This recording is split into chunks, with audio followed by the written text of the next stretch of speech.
Good morning students. आज अपन बात करते हैं BA/BSc part second online classes.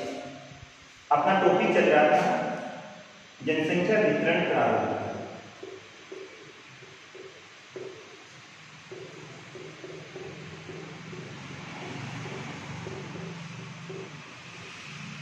यानी जनसंख्या वितरण किसे कहा जाता है?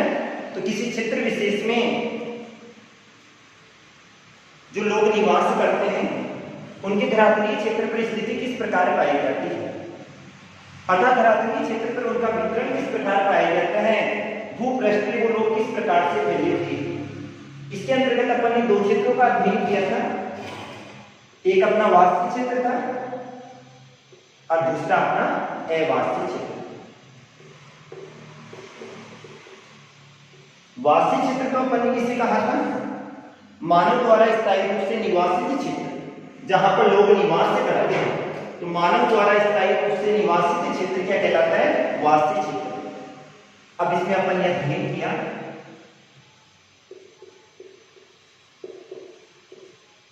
एशियाई जनसमूह।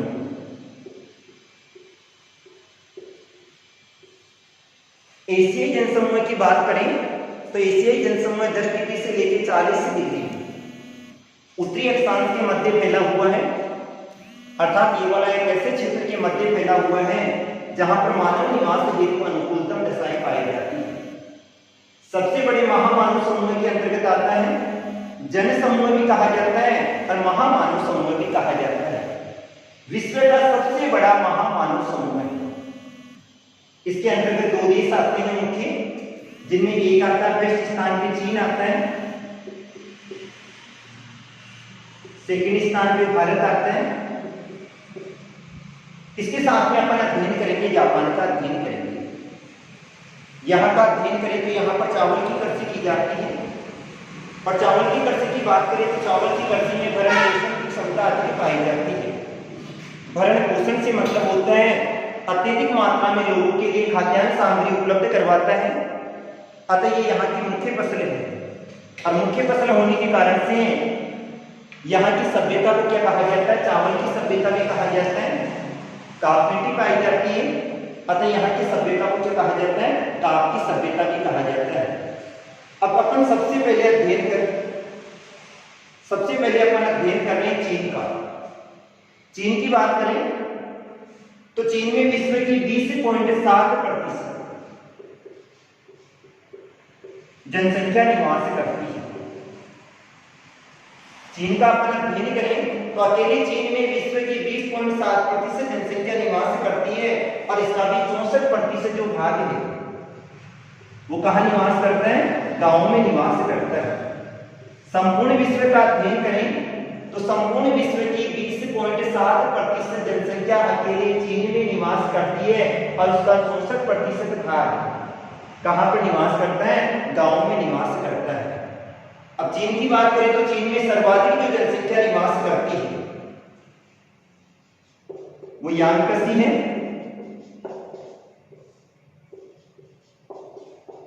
सिकियांग है, हानु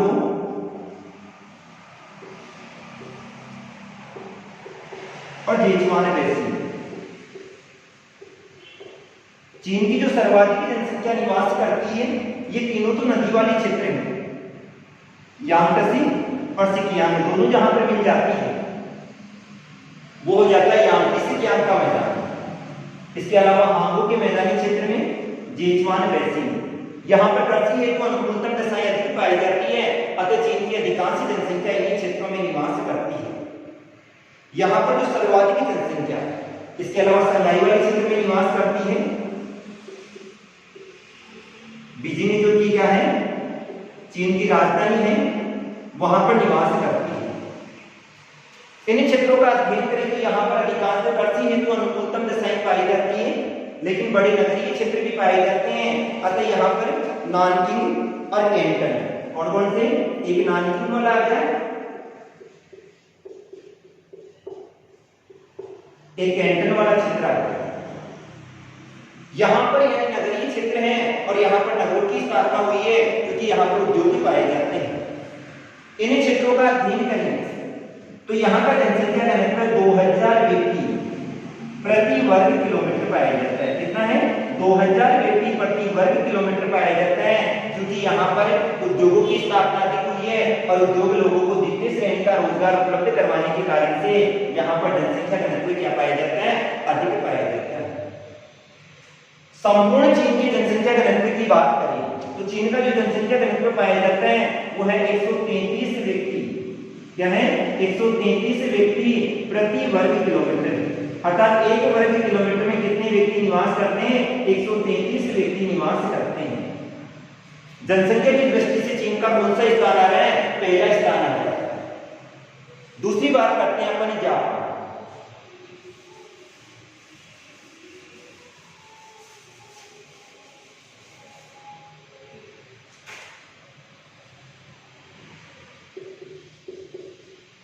जापान की बात करें तो एशियाई जनसमूह में एक अकेला देश ऐसा है जापान है जो कि विकसित है। बाकी देश कौन सी श्रेणी में आते हैं? विकासशील श्रेणी में आते हैं। जापान विकसित क्यों आता है? क्योंकि इसके पास में तकनीकी ज्ञान अधिक पाया जाता है। यहाँ पर खनिज संपदा तो कम पाई जाती है, कृषि हेतु भूमि भी कम पाई जाती है। यहाँ की केवल 16% भूमि ऐसी पाई जाती है जिस पर कृषि कार्य किया जाता है। जापान का अध्ययन करें तो जापान की केवल 16% भूमि ऐसी पाई जाती है जिस पर केवल कृषि कार्य किया जाता है। इसके अलावा अधिकांश पर किसकी स्थापना है? या तो उद्योगों की स्थापना की गई है या फिर बाद में किसके अंतर्गत आते हैं? नगरीय क्षेत्र के अंतर्गत आते हैं।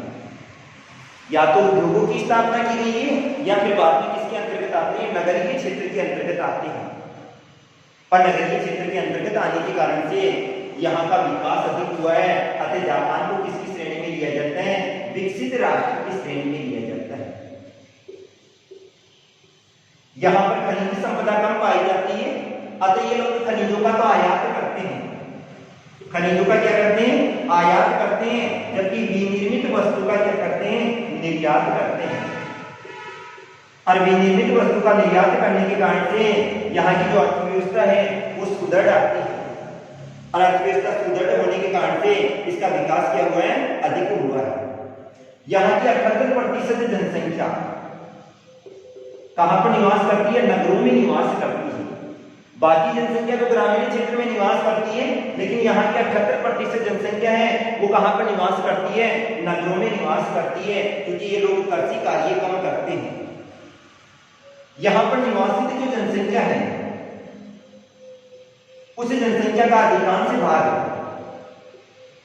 33 डिग्री से लेकर 37 डिग्री उत्तरी अक्षांश के मध्य निवास करता है। कितने में?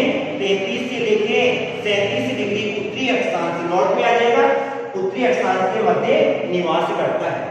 अब जापान के मुख्य नगरों का अध्ययन करें तो कौन कौन से हैं? क्योटो है जापान का, ये नगोया है, किनकी आता है, हिरोशिमा आता है, नागासाकी। ये वाली जापान के मुख्य नगरीय क्षेत्र है। कौन से? हिरोशिमा हुआ, नागासाकी हुआ, किनकी हुआ,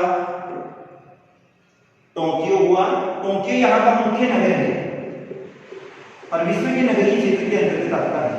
सबसे महत्वपूर्ण है जहां पर सर्वाधिक मात्रा में क्या निवास करती है? जनसंख्या निवास करती है। टोक्यो ये वाला ये विश्व का सबसे बड़ा नगरीय क्षेत्र है। विश्व के सबसे बड़े नगरों का अध्ययन करें तो विश्व का सबसे बड़ा जो नगर है वो कौन सा है?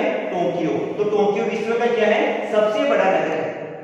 अब अपन बात करें जापान वाले क्षेत्र की तो यहाँ पर एक गर्म जल धारा चलती है, और गर्म जल धारा कौन सी है? क्यूरो सी।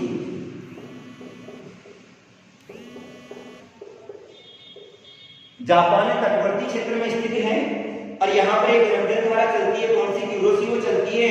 इस कारण से यहाँ की जलवायु अनुकूल पाई जाती है, और जलवायु अनुकूल होने के कारण से यहाँ पर मछली पालन अधिक किया जाता है। क्या किया जाता है?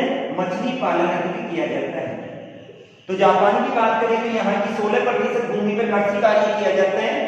78% जनसंख्या यहाँ पर नगरों में निवास करती है।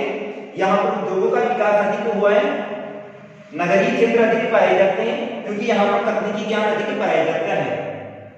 यहाँ का सबसे बड़ा नगर या विश्व का सबसे बड़े नगर की बात करें तो कौन सा है? टोक्यो। टोक्यो विश्व का सबसे बड़ा नगरीय क्षेत्र है। इसके अलावा कौन से नगरीय क्षेत्र हैं?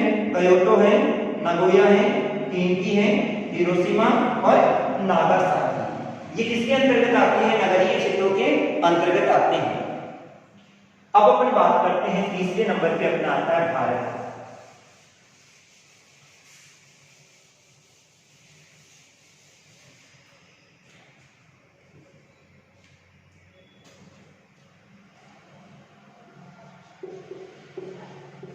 भारत का अपन अध्ययन करेंगे तो जनसंख्या की दृष्टि से भारत का कौन सा स्थान आता है? दूसरा स्थान आता है। पहला स्थान किसका आ रहा है? चीन का, और दूसरा स्थान किसका आ रहा है? भारत का आ रहा है। यहाँ पर वर्तमान का अध्ययन करेंगे तो वर्तमान में 127.7 करोड़ व्यक्ति, कितने निवास करते हैं? 127.7 करोड़ व्यक्ति निवास करते हैं। तो जनसंख्या की दृष्टि से भारत का कौन सा स्थान आ रहा है? दूसरा स्थान आ रहा है। पहले का अध्ययन करें तो पहले कितने लोग निवास करते थे?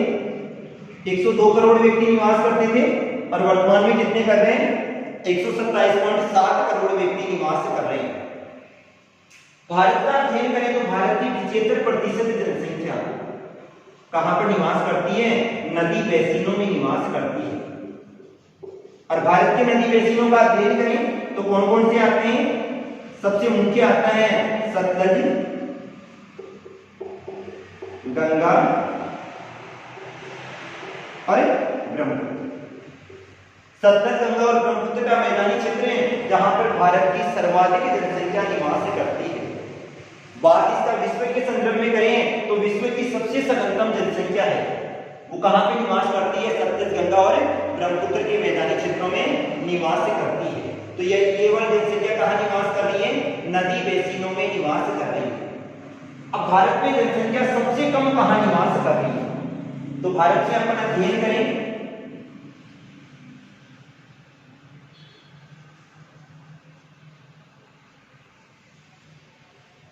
अब जैसे ये वाला भाग अपना आ जाता है हिमालय पर्वतीय क्षेत्र, और जहां पे पर्वतीय इलाके पाए जाते हैं वहां पर जनसंख्या कम निवास करती है। तो यहाँ पर जनसंख्या कम निवास करती है।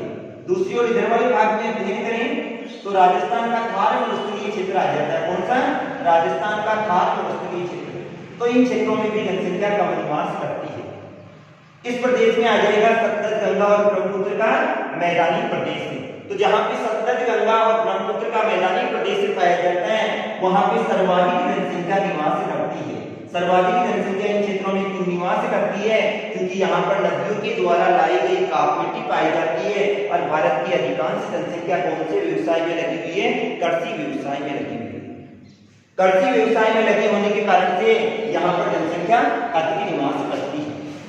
विश्व के संदर्भ में अपन अध्ययन करें तो विश्व का 2.4% क्षेत्रफल कहां पे आता है? भारत में आता है। कितना आता है? विश्व का केवल 2.4% क्षेत्रफल किसके पास में है? भारत के पास में है। लेकिन जनसंख्या का अध्ययन करें तो विश्व की 17.34% जनसंख्या वो कहां निवास करती है? भारत में निवास करती है। ये तो क्या होगी? जनसंख्या होगी, और ये क्या आ गया? क्षेत्रफल आ गया। तो भारत के पास में विश्व का 2.4% क्षेत्रफल है जिसपे कितने लोग निवास कर रहे हैं? 17.34% जनसंख्या निवास कर रही है। और घनत्व की बात करें तो कितना आ जाता है? 382 व्यक्ति प्रति वर्ग किलोमीटर आ जाता है। अर्थात भारत की बात करें तो भारत को गांव का देश कहा जाता है। यहाँ की अधिकांश जनसंख्या ग्रामीण क्षेत्रों में निवास करती है, कृषि कार्य करती है और विकासशील श्रेणी में आते हैं। विकासशील श्रेणी में क्यों आते हैं? क्योंकि यहाँ पर खनिज संपदा तो अधिक पाई जाती है, लेकिन थोड़ा तो तकनीकी ज्ञान कम पाया जाता है, और आर्थिक रूप से समृद्ध नहीं होने के कारण से विदेशों पर निर्भरता बढ़ती जाती है, और इस कारण से भारत कौन सी श्रेणी में आता है? विकासशील श्रेणी। ये बात थी भारत की। अब अपन अध्ययन करते हैं अपना पहला एशियाई जनसमूह हो गया। दूसरी बात करते हैं अपन यूरोपीय जनसमूह।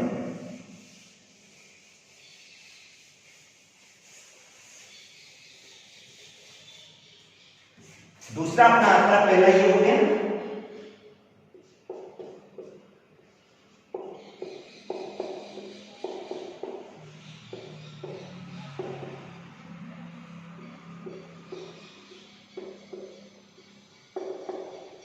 यूरोपीय जनसमूह जो कि एशियाई जनसमूह के बाद में दूसरा सबसे बड़ा जनसमूह आता है। यहाँ की जनसंख्या की बात करें तो यहाँ पे 72.7 करोड़, कितने हैं? 72.7 करोड़ व्यक्ति निवास करते हैं।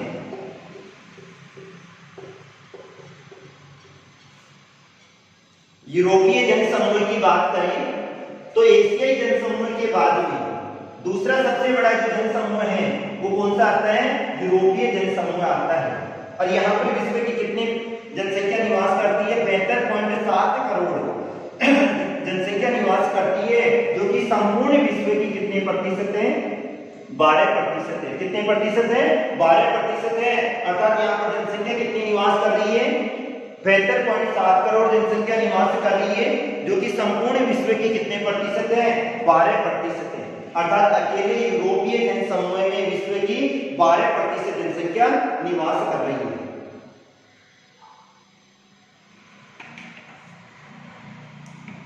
अब ये वाली जो जनसंख्या निवास करती है, इस जनसंख्या का अधिकांश भाग 45 डिग्री से लेके 55 डिग्री उत्तरी अक्षांश के मध्य निवास करता है। यानी 72.7 करोड़ जो जनसंख्या निवास करती है, उसका जो अधिकांश भाग है वो कहां पर निवास कर रहे हैं? 45 से लेकर 55 डिग्री उत्तरी अक्षांश के मध्य निवास कर रहा है। और इसके विस्तार की बात करें तो यूरोपीय जनसमूह का जो विस्तार पाया जाता है वो 40 डिग्री से लेकर 60 डिग्री उत्तरी अक्षांश के मध्य पाया जाता है। यूरोपीय जनसमूह जहां पे 72.7 करोड़ व्यक्ति निवास करते हैं, विश्व की जनसंख्या का 12% भाग आता है। अक्षांशीय विस्तार का अध्ययन करें तो 40 डिग्री से लेकर 60 डिग्री उत्तरी अक्षांश के मध्य फैला हुआ है। और यहाँ की सर्वाधिक जनसंख्या 45 डिग्री से 55 डिग्री उत्तरी अक्षांश के मध्य निवास करती है। इस क्षेत्र में जनसंख्या सर्वाधिक निवास क्यों करती है? क्योंकि यहाँ पर क्या पाई जाती है? यूरोपीय कोयला पेटी पाई जाती है।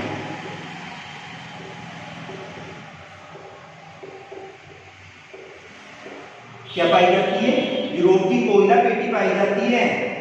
और जहां पर कोयले का खनन होता है, अभी वर्तमान का अध्ययन करें तो वर्तमान में शक्ति के स्रोत में जल विद्युत शक्ति का प्रयोग किया जाता है या पेट्रोलियम का प्रयोग किया जाता है।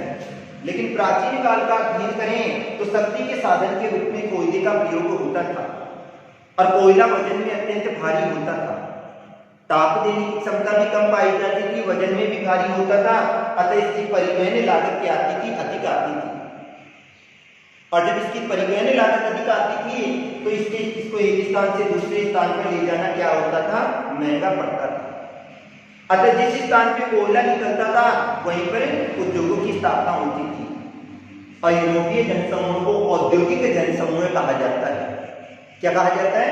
औद्योगिक जनसमूह कहा जाता है। और यहाँ की सभ्यता को औद्योगिक सभ्यता कहा जाता है, क्योंकि यहाँ पर सर्वाधिक स्थापना किसकी हुई है? उद्योगों की स्थापना हुई है। उद्योगों की स्थापना होने के कारण से यहाँ की सभ्यता को औद्योगिक सभ्यता कहा जाता है।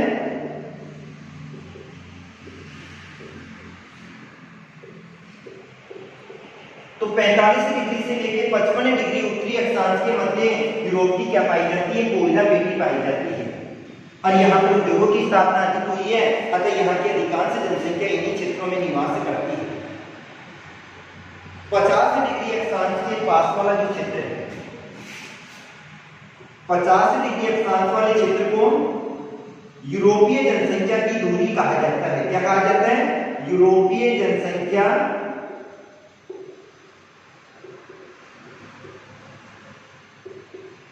की दूरी कहा जाता है। दूरी का मतलब केंद्रीय बिंदु कहा जाता है। केंद्रीय बिंदु ये किसके अंतर्गत आता है? ये वाला ब्रिटेन तथा इंग्लिश चैनल से लेके डोनेट्स बेसिन तक फैला हुआ है। सर्वाधिक संकेंद्रण वो जर्मनी वाली क्षेत्र में पाए जाते हैं और इसके साथ में जो पो नदी आती है उसे पो नदी के बेसिन वाले क्षेत्र में पाया जाता है। जर्मनी में और पो नदी के बेसिन में यानी इसका विस्तार करके पाया जाता है। यहाँ पर उद्योगों की स्थापना अधिक होने के कारण से यहाँ की सभ्यता को क्या कहा जाता है? औद्योगिक सभ्यता कहा जाता है। क्या कहेंगे? औद्योगिक सभ्यता कहा जाता है। अब इसकी बात में आती है यूरोपीय जनसमूह की विशेषताएं। ये तो स्थिति थी, तो स्थिति कहां से कहां तक होगी? 40 डिग्री से 60 डिग्री। उत्तरी अक्षांश के मध्य होगी सर्वाधिक जनसंख्या 45 से 55 डिग्री। तो यूरोपीय जनसमूह की विशेषताएं क्या पाई जाती है?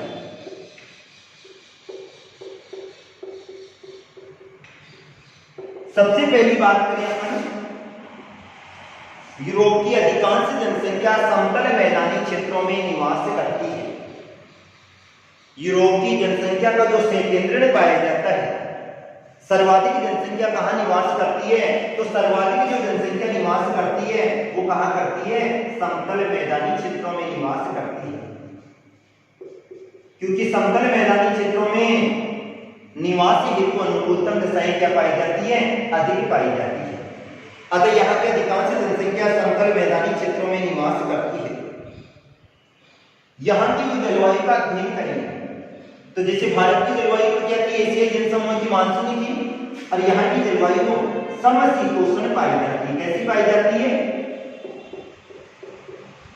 समशीतोष्ण जलवायु पाई जाती है। समशीतोष्ण जलवायु का मतलब होता है न तो अधिक सर्दी होती है और न अधिक गर्मी पड़ती है, और वर्षा की अनुकूलतम दशाएं पाई जाती है। तो वर्षा कितनी होती है? यहाँ पर 70 सेंटीमीटर होती है। अर्थात जलवायु कैसी पाई जाती है? समशीतोष्ण जलवायु पाई जाती है। यहाँ की नदियों के मैदानी क्षेत्रों में उपजाऊ काप मिट्टी पाई जाती है। क्या पाई जाती है? उपजाऊ काप मिट्टी पाई जाती है। अतः खाद्यान्नों का उत्पादन क्या होगा? अधिक होगा। और जब खाद्यान्नों का उत्पादन होगा तो यहाँ की 72 करोड़ जनसंख्या के लिए भरण पोषण की आवश्यकता की क्या हो जाएगी? पूर्ति हो जाएगी। फिर इसके बाद में आता है यहाँ की जो मुख्य अर्थव्यवस्था है वो किस पे टिकी हुई है? उद्योगों पे टिकी हुई है। और औद्योगिक विकास यहाँ पर सर्वाधिक क्यों हुआ है? क्योंकि यहाँ पर 55 डिग्री अक्षांश के पास में क्या निकलता है? कोयला निकलता है। और कोयला निकलने के कारण से यहाँ की सभ्यता को क्या कहा जाता है? औद्योगिक सभ्यता कहा जाता है। क्या? औद्योगिक सभ्यता कहा जाता है। यानी यहाँ पर यानी कोयला निकलने के कारण से उद्योगों का अधिक विकास हुआ है, और उद्योगों का अधिक विकास होने के कारण से यहाँ की सभ्यता को क्या कहा जाता है? औद्योगिक सभ्यता कहा जाता है। अब यूरोप का अध्ययन करेंगे तो यूरोप में खाद्य पदार्थ में प्लस कच्चा माल हुआ, इनका तो क्या करेगा? आयात करता है। क्या करेगा? आयात करता है। जबकि विनिर्मित वस्तु इसका क्या करता है? निर्यात करता है। क्या करेगा? निर्यात करता है। यूरोप की बात करें तो खाद्य पदार्थ और कच्चे माल का तो आयात करता है, और विनिर्मित वस्तु, क्योंकि यहाँ पर उद्योगों का विकास अधिक हुआ है, अतः विनिर्मित वस्तु का क्या किया जाता है? निर्यात किया जाता है। यहाँ का यदि अध्ययन करें तो यहाँ की 70% जनसंख्या, कितनी? 70% जनसंख्या कहाँ पर निवास करती है? नगरीय क्षेत्र में निवास करती है। जबकि अपन भारत का अध्ययन करें तो भारत की 68% जनसंख्या तो गाँव में निवास करती है। औद्योगिक विकास अधिक होने के कारण से यहाँ की 70% जनसंख्या कहाँ पर निवास कर रही है? नगरीय क्षेत्रों में निवास कर रही है। इस जनसमूह के अधिकांश देश, जितने भी देश हैं, ज्यादातर देश कौन सी श्रेणी में आते हैं? विकसित श्रेणी में आते हैं। किसमें आते हैं? विकसित श्रेणी में आते हैं। और विकसित श्रेणी में आने के कारण से इनकी प्रति व्यक्ति आय क्या पाई जाती है? प्रति व्यक्ति आय अधिक होती है। और जब प्रति व्यक्ति आय अधिक पाई जाती है तो इन लोगों का जीवन स्तर भी क्या होगा? उच्च होगा।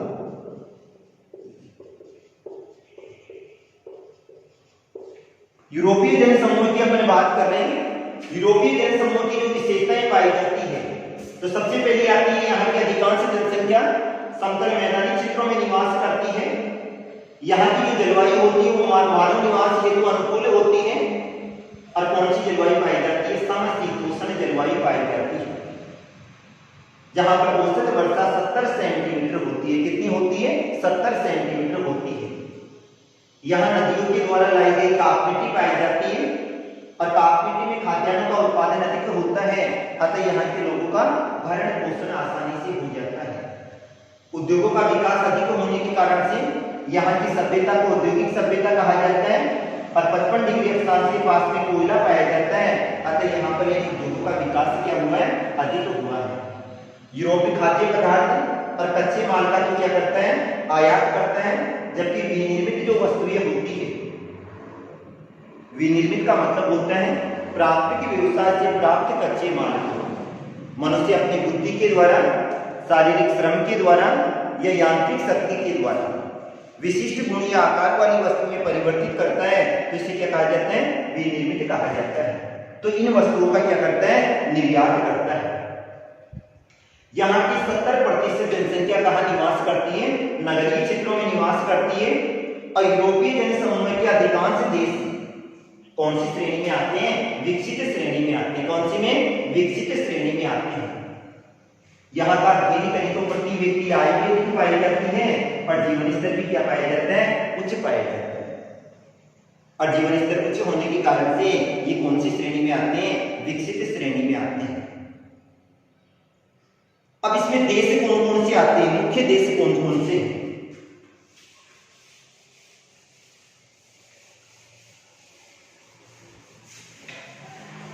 तो यूरोपीय जनसमूह के जो मुख्य देश हैं उनमें जैसे रूस आ गया,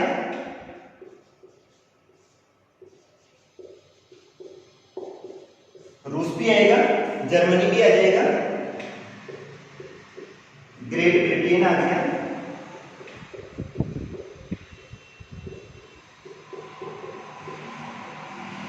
ग्रेट ब्रिटेन के साथ में क्या आ जाएगा? फ्रांस भी आ जाएगा, इटली भी आ जाएगा, स्पेन भी आ जाएगा, नीदरलैंड आ जाएगा। ये सारे के सारे देश कौन सी श्रेणी में आते हैं? विकसित श्रेणी में। इसके अलावा पोलैंड आ जाएगा, पोलैंड के साथ में बेल्जियम आ जाएगा। तो ये सारे के सारे अधिकांश देश हैं, ये कौन सी श्रेणी में आते हैं? विकसित श्रेणी में आते हैं। तो मुख्य देश जैसे रूस हो गया, रूस के दो पार्ट होते हैं।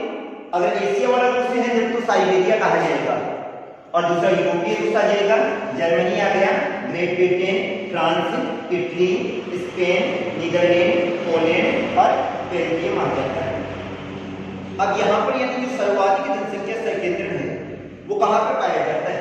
तो अपन अध्ययन करेंगे तो यॉर्कशायर आता है, एक लंकाशायर आता है, एक बर्लिन, डरहम वाला क्षेत्र आ जाता है। तो इन क्षेत्रों में कोयले का उत्पादन अधिक होता है और कोयले का उत्पादन अधिक होने के कारण से यहाँ पर जनसंख्या अधिक निवास करती है। इसके साथ में एक क्षेत्र और आता है, जर्मनी का रूहर कोयला क्षेत्र। कौन सा? जर्मनी का रूहर कोयला क्षेत्र। इस क्षेत्र में यूरोपीय जनसमूह की सर्वाधिक जनसंख्या निवास करती है। इसके अलावा राइन नदी का क्षेत्र आता है, वो नदी का बेसिन आ जाएगा, वहां भी जनसंख्या सर्वाधिक निवास करती है। रूस की राजधानी वाला मास्को टूला क्षेत्र आ जाएगा, यहाँ भी खनिज संपदा अधिक पाई जाती है। अतः इन क्षेत्रों में जनसंख्या क्या निवास करती है? अधिक निवास करती है। तो यूरोप में सर्वाधिक जो जनसंख्या संकेंद्रण पाया जाता है यॉर्कशायर, लंकाशायर, नॉर्थम, बर्लिन, डरहम वाला क्षेत्र आ गया, जर्मनी का रूहर कोयला क्षेत्र आ गया, राइन नदी का बेसिन आ गया, पो नदी का बेसिन आ गया और मास्को टूला क्षेत्र आ गया। इन क्षेत्रों में यानी यूरोप की सर्वाधिक जनसंख्या निवास करती है। तो इस टॉपिक तक अपने वासी क्षेत्र के अंतर्गत दो जनसमूह या महामानव समूह एक एशियाई जनसमूह हो गया और दूसरा कौन सा हो गया, यूरोपीय जनसमूह। आज के लिए इतना ही, धन्यवाद।